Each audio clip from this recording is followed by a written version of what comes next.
वालेकुम स्टूडेंट्स। आपको आवाज आ रही है?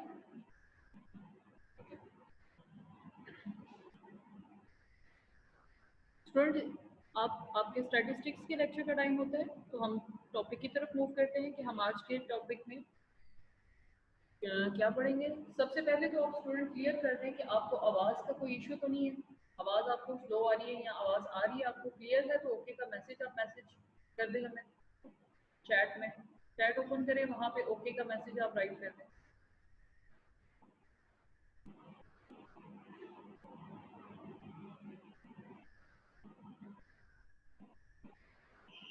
Okay student, regression and correlation. Students, exam से पहले भी हम रिग्रेशन एंड कोरिलेशन पे थे। लास्ट इसके कुछ क्वेश्चंस रिमेनिंग थे जो कि हम आज के लेक्चर में वाइंड अप करेंगे इस चैप्टर को, रिग्रेशन एंड कोरिलेशन को। एक्सरसाइज क्वेश्चन पे आते हैं। क्वेश्चन नंबर 44 फर्स्ट पार्ट देखेंगे। और बच्चे ये आपकी एक्सरसाइज क्वेश्चंस है, ठीक है। अगर आप बुक ओपन करेंगे तो वहाँ पे क्वेश्चन नंबर 44 आप चेक करेंगे तो वहाँ पे यही क्वेश्चन राइट होगा। Question number 44 first part, coefficient of correlation between two variates x and y is 0.8। Coefficient of correlation किससे डिनोट करते हैं? स्मॉल r से। उसकी वैल्यू हमें x एंड y के दरमियान फाइंड करके देगी है। कोएफिशिएंट ऑफ कोरिलेशन की वैल्यू 0.8 गिवन है। The variance of x is 16, s of x square variance of x है वो कि हमें गिवन है 16 and sxy is equal to 20। अब ये चीजें हमें गिवन है, हमें फाइंड क्या करना है students? Find the standard deviation of y वेरिएट्स। s of y हमें फाइंड करना है, जबकि हमें क्वेश्चन में कुछ चीजें गिवन है, जैसे कि correlation of coefficient of correlation given है, वेरिएंस ऑफ x गिवन है and standard deviation of x and y given है। और हमें standard deviation of y find करनी है। अभी हम फॉर्मूला राइट करेंगे, आप रिकॉल हो जाएगा। सोल्यूशन में सबसे पहले तो हम लिखते हैं हमें गिवन क्या है। Given r is equal to 0.5, sx is equal to 4। क्योंकि बच्चे आपके पास वेरिएंस ऑफ x गिवन है 16, तो स्टैंडर्ड डेविएशन ऑफ x क्या होगा? 4 होगा। 16 तो स्क्वायर रूट लेंगे तो हमारे पास 4 आंसर आएगा। देन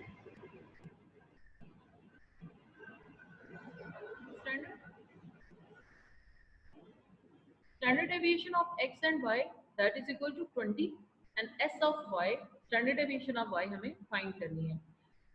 क्वेश्चन में हमें पता है कि कोरिलेशन ऑफ कोएफिशिएंट का फॉर्मूला क्या होता है?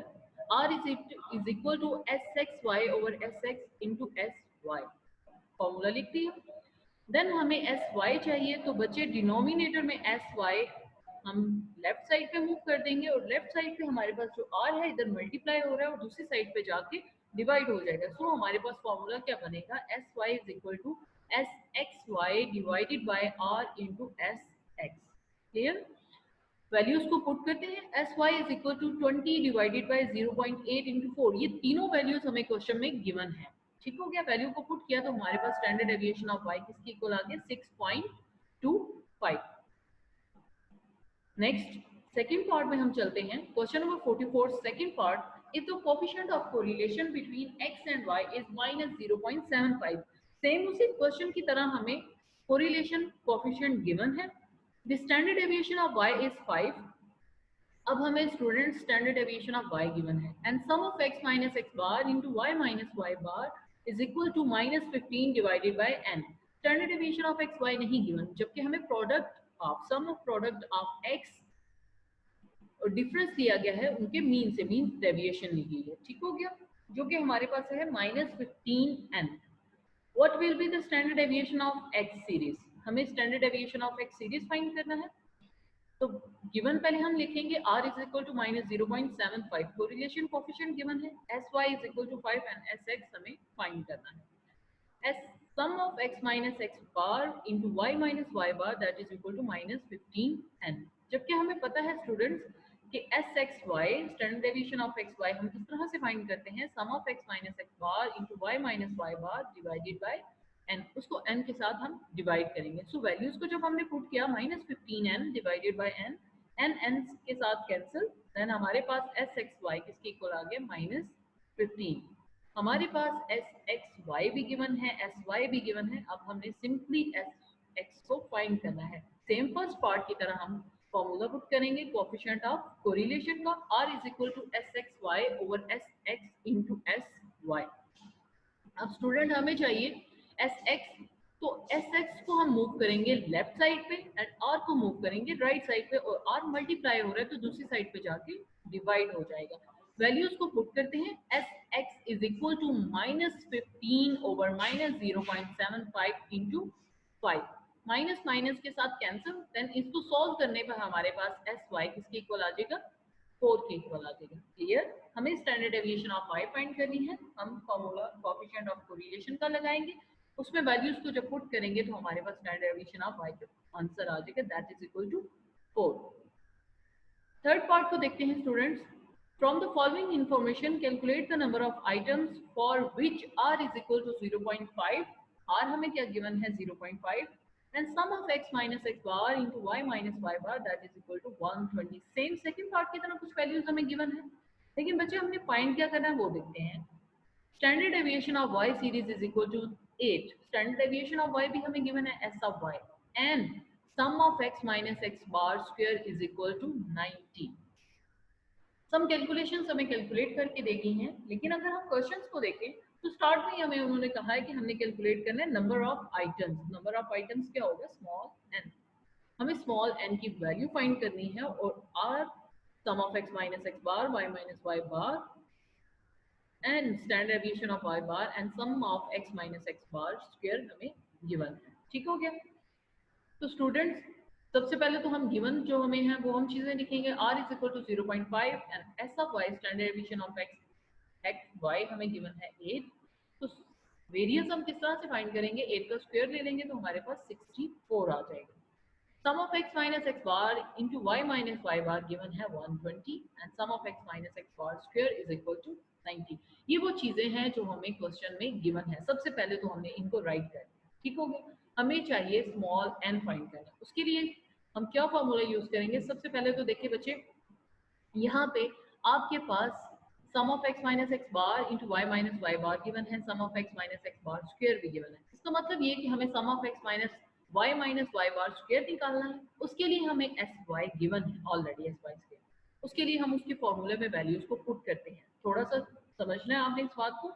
एस वाई स्क्वायर हमें किसके इक्वल है, वेरिएंस ऑफ y किसके इक्वल होता है, sum of y minus Y bar whole square divided by n के इक्वल होता है। और हमें पता है कि हमें S Y square standard deviation of y square हमें वेरिएंस ऑफ y गिवन है, और स्मॉल n हमें गिवन नहीं है। ठीक हो गया। तो इसका मतलब ये है कि हमारे पास वैल्यू सिर्फ और सिर्फ वेरिएंस ऑफ y की पुट करेंगे। n डिवाइड हो रहा है दूसरी साइड पे, जब मल्टीप्लाई होगा तो sum of y minus Y bar square किसके इक्वल आ जाएगा, 64 n के इक्वल आ जाएगा। ठीक हो गया। अब हम वैल्यूज को पुट करते हैं। तो स्टूडेंट्स हमने यहाँ पे जो फॉर्मूला यूज किया है वो कोरिलेशन कोएफिशिएंट का ही यूज किया है, लेकिन अकॉर्डिंग टू गिवन डाटा, हमें डेविएशन के अकॉर्डिंग डाटा गिवन था, डेविएट किया गया था, x को उसके मीन में से माइनस किया गया था, और y को भी इसी तरह, तो हमने r का उसी तरह फॉर्मूला यूज करेंगे कोरिलेशन कोएफिशिएंट का। r is equal to sum of x minus x bar into y minus y bar divided by square root of sum of x minus x bar square sum of y minus y bar square। अब values को जो बच्चे हम put करेंगे तो जरा देखें, r किसके इक्वल है 0.5 के, and sum of x minus x bar into Y minus Y bar 120 के, वैल्यू को पुट कर दिया। Sum of x minus x bar square किसके इक्वल है 90, वैल्यू को पुट कर दिया। Sum of y minus Y bar square is 64 N, जो भी हमने फाइंड किया है 64 एन, वैल्यू को पुट कर देंगे। तो स्टूडेंट्स हम जब डिनोमिनेटर में स्क्वायर रूट के अंदर वैल्यू को मल्टीप्लाई करेंगे तो हमारे पास 5760 एन आ जाएगा। ठीक हो गया। तो नेक्स्ट स्टेप में क्या करेंगे, जो डिवाइड हो रहा है उसको हम लेफ्ट साइड पे लेके आएंगे, लेफ्ट साइड पे आके मल्टीप्लाई हो जाएगा एंड 0.5 120 से डिवाइड कर देंगे। तो हमारे पास वैल्यू क्या बनी है, square root of 5760 and is equal to 240। Square root खत्म कर रहे हैं तो हम क्या करेंगे, taking square on both side, square करने पे हमारे पास स्क्वायर रूट कैंसिल हो गया, 5760 एंड इज इक्वल टू 220, 240 का स्क्वायर लेंगे तो हमारे पास 5760 आ जाएगा। उसके बाद n is equal to 57600 divided by 5760 is equal to 10। By mistake आपके पास सेकंड लास्ट स्टेप में 240 का स्क्वायर 5760 लिखा गया, ये 57600 है। क्लियर। जब हम डिवाइड करेंगे 5760 के साथ तो आंसर हमारे पास स्मॉल n क्या आ जाएगा 10। टोटल नंबर ऑफ आइटम्स हमारे पास कितनी है 10। हमने फॉर्मूले में क्या किया है स्टूडेंट्स, हमने सबसे पहले sum of x Y minus Y bar square find किया है, क्योंकि हमें sum of Y minus Y bar square नहीं गिवन था, बाकी हमारे पास X minus x bar square भी गिवन था एंड प्रोडक्ट भी इन दोनों का गिवन था। उसके बाद हमने आर का फॉर्मूला लगाया, फॉर्मूला लगाने के बाद हमारे पास एन की वैल्यू आ गई, एन की वैल्यू हमारे पास आई है 10। नेक्स्ट कोई भी क्वेश्चन हो आप साथ साथ मुझसे पूछते जाएं, ठीक है, चैट में आप मैसेज कर सकते हैं कि आपको यहाँ पे इस क्वेश्चन में कंफ्यूजन हुई है, ताकि आपको साथ साथ बेशक क्लियर हो। नेक्स्ट क्वेश्चन पे मूव करते हैं। Question number 45 first part, if the lines of y on x is 4x minus 55 plus 33 is equal to 0 and x on y is 20x minus 9y minus 107 is equal to 0। हमें to regression lines given है students, y on x and x on y। हमें find क्या करना है, find x bar and y bar, mean find करना है x bar and y bar. And second part में भी स्टूडेंट हमें क्या गिवन है, if the line of y on x is y is equal to 2x plus 1 and x on y is equal to 6x is equal to y minus 3। हमें दो regression lines given है, y on x and x on y given है। Find क्या करना है, find x bar and y बार। दोनों parts में हमें दो दो रिग्रेशन लाइंस गिवन है और हमें मीन फाइंड करना है x और y का। तो सॉल्यूशन की तरफ मूव करते हैं। सबसे पहले हम फर्स्ट पार्ट में लेंगे, फर्स्ट पार्ट में रिग्रेशन लाइन फर्स्ट लेंगे, y on x regression line. तो स्टूडेंट जो हमें क्वेश्चन में ही गिवन है हम उसी को लिखेंगे, 4x minus 5y plus 33 is equal to 0। हम इसको जनरल फॉर्म में लेके आएंगे जिसमें हमारे पास लेफ्ट साइड पे y होता है, जैसे कि आपको रिग्रेशन लाइन का पता है y on x क्या होती है, y hat is equal to a plus b y on x, x की इक्वल होती है। तो इसका मतलब लेफ्ट साइड पे हमारे पास y वेरिएबल होना चाहिए, तो हम लेफ्ट साइड पे y वेरिएबल पहले बनाएंगे। तो स्टूडेंट यहाँ पे देखिए 5y, तो हम दूसरी साइड पे जब मूव करेंगे तो 5y is equal to 33 plus 4x आ जाएगा, ठीक हो गया। देन y के साथ हमें कोई भी कोएफिशिएंट नहीं चाहिए, 5 है 5 हम डिवाइड करेंगे तो 33 divided by 5 plus 4 by 5 x आ जाएगा। सो रिग्रेशन लाइन क्या बनेगी, y hat is equal to 6.6 plus 0.8 x। Here 33 को 5 से डिवाइड करने पे 6.6 एंड 4 को 5 से डिवाइड करेंगे तो आंसर 0.8 आ जाएगा। इसको हम कह लेंगे कि ये हमारे पास फर्स्ट इक्वेशन का नाम लेंगे। और बच्चे y से y हैट क्यों किया है, क्योंकि हमें क्वेश्चन में ही ऑलरेडी गिवन है कि ये आपके पास y और x रिग्रेशन लाइन है, ठीक है। अब यहाँ पे जो एक्स्ट्रा एक बात लिखी गई है, where a is equal to 6.6 and b y on x is equal to 0.8, ये आपके एमसीक्यूज के अकॉर्डिंग है, ठीक है। कि आपके पास रिग्रेशन लाइन गिवन हो तो आपको पता हो कि आपके पास a y इंटरसेप्ट क्या है और स्लोप आपके पास क्या है b y on x। Variable x के साथ जो भी कोएफिशिएंट, जो भी वैल्यू मल्टीप्लाई हो रही होगी वो आपके पास स्लोप होगी, regression coefficient that is 0.8 and उसके बाद कोई भी कांस्टेंट जो वैल्यू होगी वो आपके पास y इंटरसेप्ट होगी 6.6। नेक्स्ट देखिए, फर्स्ट पार्ट की सेकंड लाइन को लेंगे x on y regression line को, जो कि हमें गिवन है 20x minus 9y minus 107। इसको भी पहले हम स्टैंडर्ड फॉर्म में करेंगे। x ऑन y के लिए हमारे पास लेफ्ट साइड पे x चाहिए, तो 20x को इसी साइड पर रहने देंगे, 9y minus 107 को दूसरी साइड पर मूव करेंगे तो 20x is equal to 107 plus 9y आ जाएगा। हमें x के साथ कोएफिशिएंट नहीं चाहिए, तो 20 के साथ डिवाइड करेंगे, 107 divided by 20 plus 9 divided by 20y। So हमारे पास regression line x on y किसकी इक्वल आई है, x hat is equal to 5.35 plus 0.45y। इसको हम कह लेंगे रिग्रेशन इक्वेशन 2, ठीक हो गया। Where a is equal to 5.35 and bx on y is equal to 0.45। इसमें हमारे पास जो x इंटरसेप्ट है, इसको y इंटरसेप्ट नहीं कहेंगे स्टूडेंट, इसको x इंटरसेप्ट कहेंगे, क्योंकि हमारे पास रिग्रेशन लाइन है x ऑन y। मींस अगर हम y की वैल्यू 0 लेते हैं तो हमारे पास मतलब ये कि y 0 होगा तो हमारे पास एवरेज वैल्यू ऑफ x क्या होगी। इंडिपेंडेंट को 0 रखने पे डिपेंडेंट वेरिएबल कुछ ना कुछ गेन होता है, उसको इंटरसेप्ट कहते हैं, ठीक है। ये हमारे पास है x intercept and bx on y slope 0.45। अब हमें फाइंड क्या करना है बच्चे, values of X bar and Y bar, हमें ये चाहिए। उसके लिए हम क्या करेंगे, पुट इक्वेशन 1 इन इक्वेशन 2। हमने दो जो अभी स्टैंडर्ड फॉर्म में इक्वेशन फाइंड की हैं उनको इक्वेशन 1 एंड इक्वेशन 2 का नाम दिया ना। अब हम उनकी वैल्यूज को पुट करेंगे इक्वेशन 1 में equation 2। x is equal to 5.35 plus 0.45 into 6.6 plus 0.8x। ये किस तरह से पुट की है, तो बच्चे साइड में आपको एक बॉक्स शो हो रहा है, बॉक्स में क्या लिखा है, x क्या है। हमें जब हमने y on head x on y regression line find किया तो x किसके इक्वल आया 5.35 plus 0.45 of y and y किसके इक्वल है 6.6 प्लस 0.8x। तो स्टूडेंट्स अगर हमारे पास जो रिग्रेशन लाइन 1 है 2 है, x is equal to 5.35 plus 0.5 y है, तो y की जगह जो सेकंड लाइन है y is equal to 6.6 plus 0.8x, तो वो हम उठा के फर्स्ट वाली में सेकंड फर्स्ट में पुट कर देंगे। ठीक हो गया। जब हमने पुट किया तो हमारे पास जो रिग्रेश इक्वेशन बनी है वो क्या बनी है, x is equal to 5.35 plus 0.45, y की जगह उसकी वैल्यू पुट कर दी। सिंपली आप ये माइंड में रखें, y की जगह उसकी वैल्यू पुट किया और y की वैल्यू क्या थी 6.6 प्लस 0.8x। देन मल्टीप्लाई करेंगे तो x is equal to 5.35 plus 2.97 plus 0.36। Variable x है, इसको मूव करेंगे लेफ्ट साइड पे, तो x is minus 0.36 of x is equal to 8.32।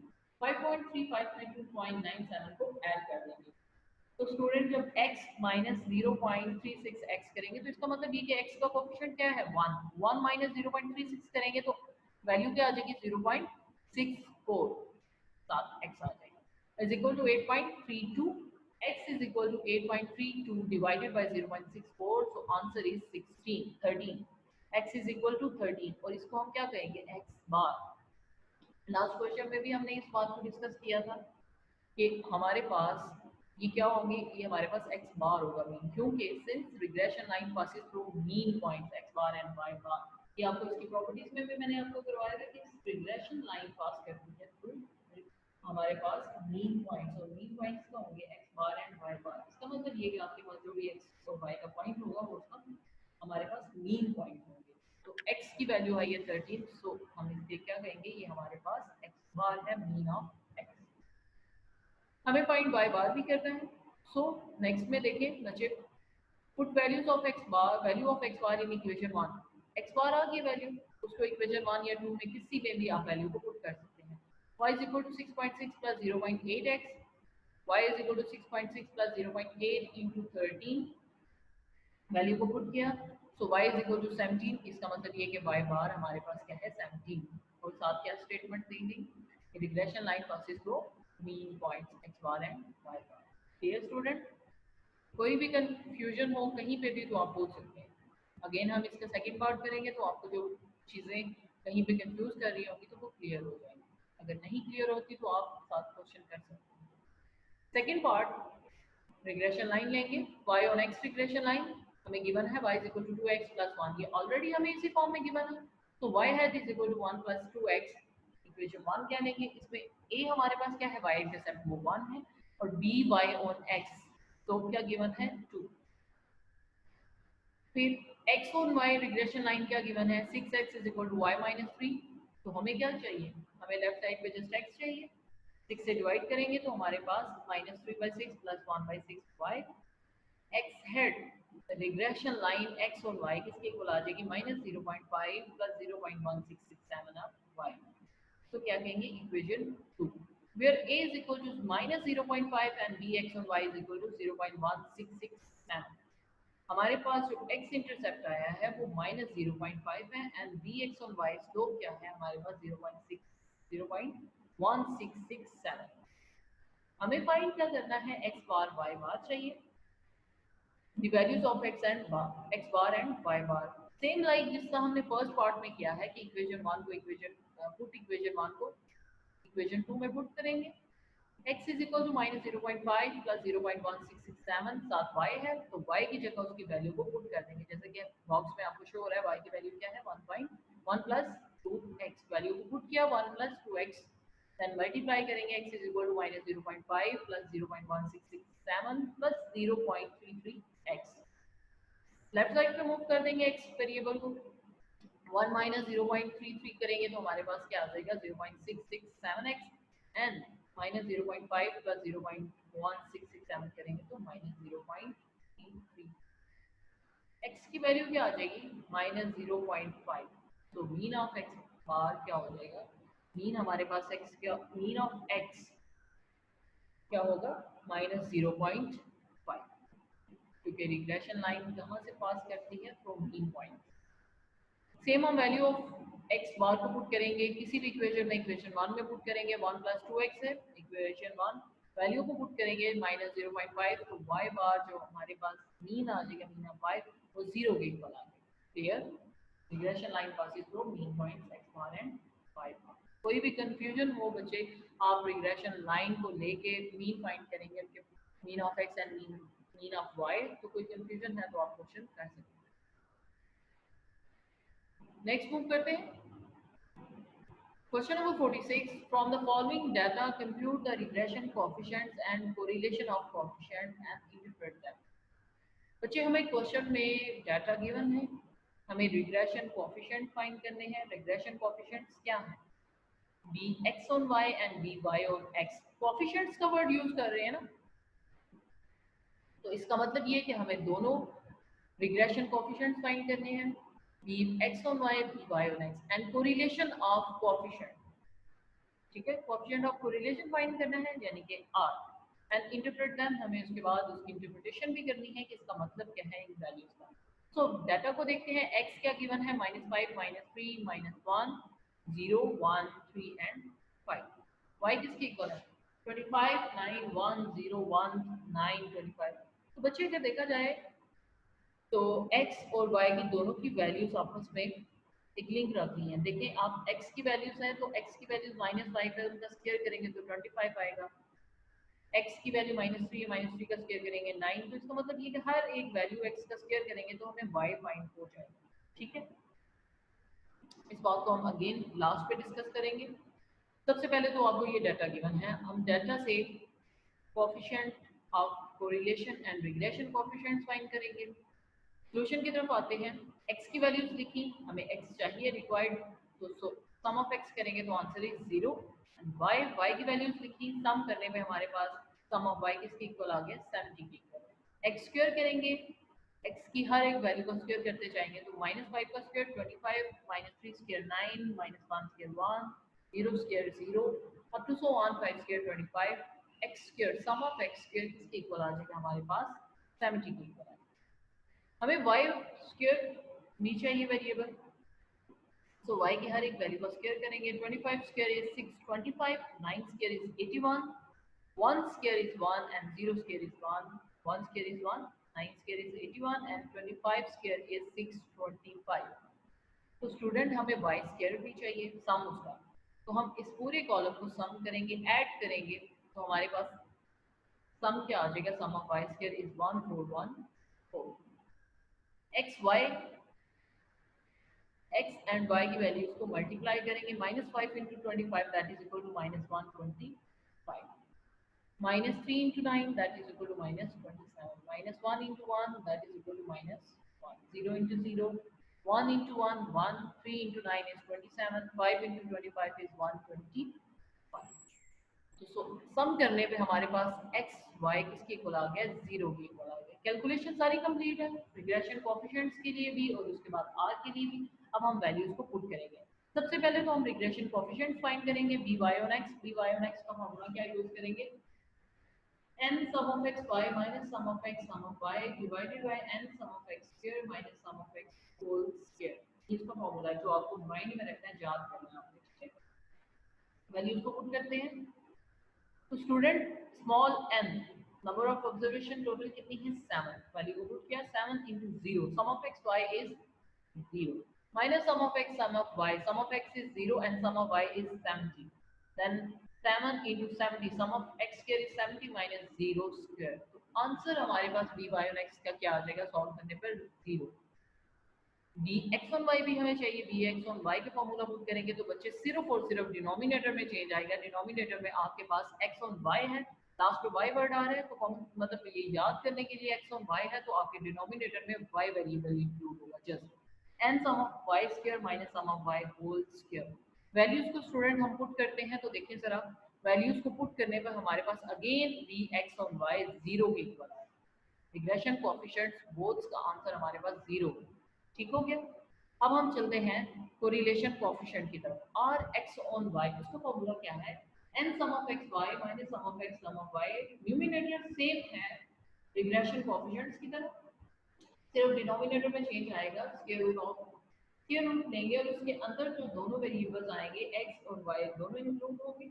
n sum of x square minus sum of x whole square into n sum of x square sum of y square minus sum of y whole square. Values को put करने पे देखिए जरा 7 into zero minus zero into 70, सारी values को put किया, हमें पता है कि स्मॉल n क्या है 7 and sum of x square is 70, sum of x 0 उसका स्क्वायर ले लेंगे n 7 and sum of y square is 1414।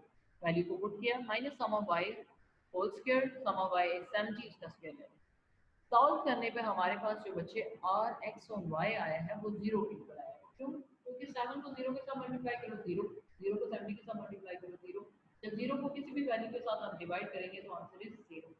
Are x और वाई का रिलेशन कोएफिशिएंट भी हमारे पास जीरो के इक्वल आ रहा है।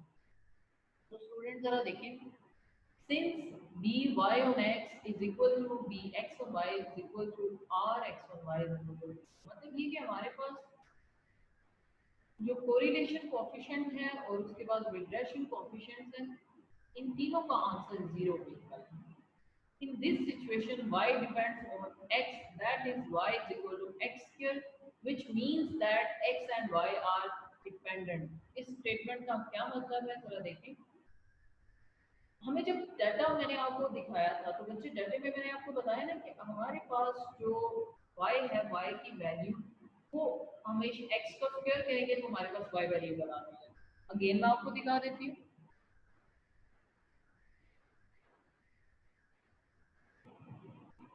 ये देखिए x -5 -3 -1 0 1 3 एंड 5, तो y किस तरह से हमारे पास आएगा? अगर हम x की हर एक वैल्यू का स्क्वायर करते जाएं तो y की वैल्यू आ जाएगी ना। इसका मतलब ये है कि हमारे पास y किसके इक्वल है? x स्क्वायर के इक्वल। ऐसी बात है, y किसके इक्वल है? x स्क्वायर के। यहाँ पे वो बात पहले हमने लिखी है कि in this situation y depends on x, that is y is equal to x square, which means that x and y are dependent. जाहिर सी बात है उनके दरमियान लिंक है, y हम हासिल कर सकते हैं अगर हम x की वैल्यू का स्क्वायर करते जाए, तो इसका मतलब ये है कि दोनों वेरिएबल हमारे पास डिपेंडेंट है। ठीक हो गया। अब इसके साथ एक और बात नोट करें जरा, if x and y are independent random variables then rx और y is equal to 0। इस स्टेटमेंट का मतलब क्या है कि अगर आपको क्वेश्चन में लिख दिया जाता है कि x and y independent variables हैं तो इसका मतलब ये है कि उनके दरमियान कोरिलेशन जीरो है, उनके दरमियान कोरिलेशन नहीं है। ठीक हो गया। अगर क्वेश्चन में आपको लिख देते हैं कि आपके पास x and y independent variable है, दो इंडिपेंडेंट वेरिएबल होंगे तो उनके दरमियान कोरिलेशन जीरो आएगी। लेकिन but if rx on y is equal to 0, it does not mean that x and y are independent। इस स्टेटमेंट का क्या मतलब है कि अगर आपके पास बच्चे आंसर जीरो आता है तो इसका मतलब हरगिज ये नहीं है कि x and y independent variable है। ठीक हो गया। जैसा कि क्वेश्चन में हमने देखा है कि हमारे पास आर एक्स और वाई का आंसर जीरो आया, लेकिन हम फिर भी कह रहे हैं कि एक्स और वाई डिपेंडेंट वेरिएबल है, क्योंकि वाई किसके इक्वल है? एक्स स्क्वायर के इक्वल है। सेम यहाँ पे आपके लिए नोट में एक बात है जो आपको मे बी एमसीक्यूज में पूछी जा सके, कॉमन सेंस की बात है, आप क्वेश्चंस पे कुछ में अटेम्प्ट कर रहे हो, आप ये भी गलती कर सकते हैं कि आप कहेंगे भाई आर एक्स और वाई तो आया है तो इसका मतलब ये कि दोनों इंडिपेंडेंट वेरिएबल है। नहीं, अगर बच्चे आपको क्वेश्चन में गिवन है कि आर एक्स और वाई, आर एक्स और वाई इंडिपेंडेंट वेरिएबल है, देन हम कहेंगे कि उनकी correlation coefficient zero or zero है। लेकिन अगर उसका आंसर जीरो आता है तो it does not mean that x and y are independent variable. Clear student? अगर कहीं पे भी कंफ्यूजन है आज के लेक्चर में तो आप क्वेश्चन पूछ सकते हैं, आप मैसेज टाइप करें चैट में, आप क्वेश्चन पूछ सकते हैं कहीं पे भी कंफ्यूजन अगर है आपको। ठीक है, इंशाल्लाह हम कल नेक्स्ट चैप्टर स्टार्ट करेंगे। रिग्रेशन एंड कोरिलेशन का हमारा चैप्टर कंप्लीट हो गया है, कंप्लीट एक्सरसाइज। आज मैं इसकी असाइनमेंट एक दो क्वेश्चन है जो आपको असाइनमेंट में असाइन कर दूंगी, जो आप करेंगे तो आपके एक्सरसाइज क्वेश्चन भी कंप्लीट हो गए। और अभी काफ़ी ये है कि असाइनमेंट कुछ स्टूडेंट्स तो सीरियस असाइनमेंट्स कर ही नहीं रहे, और जो कर रहे थे वो भी बच्चों ने असाइनमेंट करना छोड़ दिया। स्टूडेंट्स, ये आपका रिस्पॉन्स बहुत गलत है। आप लेक्चर लें अपना, लेक्चर के बाद अपनी असाइनमेंट कंप्लीट करें ताकि आपके नोट्स कंप्लीट हो। कोई कन्फ्यूजन हो तो आप नेक्स्ट लेक्चर में जाके इसको क्लियर कर सकते हैं।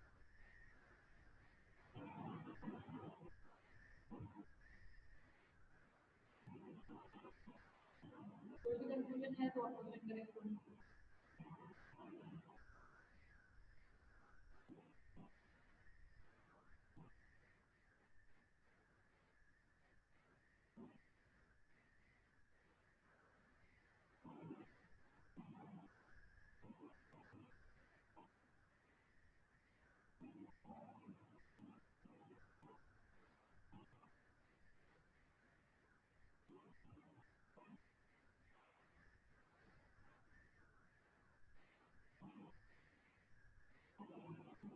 चलिए स्टूडेंट, अगर आपको कोई भी क्वेश्चन नहीं है तो फिर आप का लेक्चर एंड करते हैं हम। अल्लाह हाफिज़।